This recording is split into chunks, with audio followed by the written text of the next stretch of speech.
Royal Copenhagen has manufactured hand-painted porcelain since 1775. Here is a lady in a gown dressed with Flora Danica design.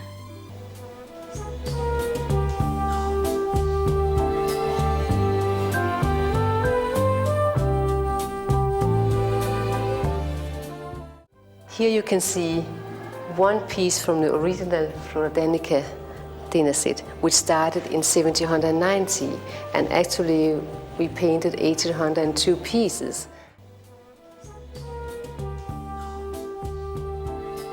Would you like to try to sit and paint?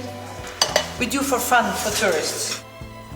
I'm a lucky tourist. I'm painting Flora Danica.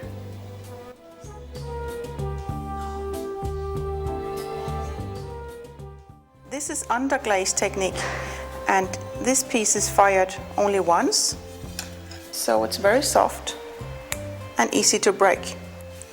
After painting, we cover everything with glaze, and then we fire again, and in this firing the whole plate shrinks.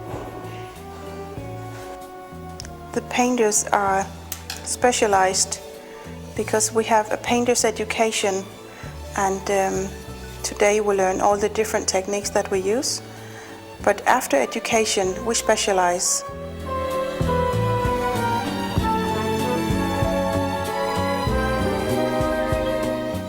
The museum has a souvenir shop, and I can't resist to get a piece of the famous blue-fluted china.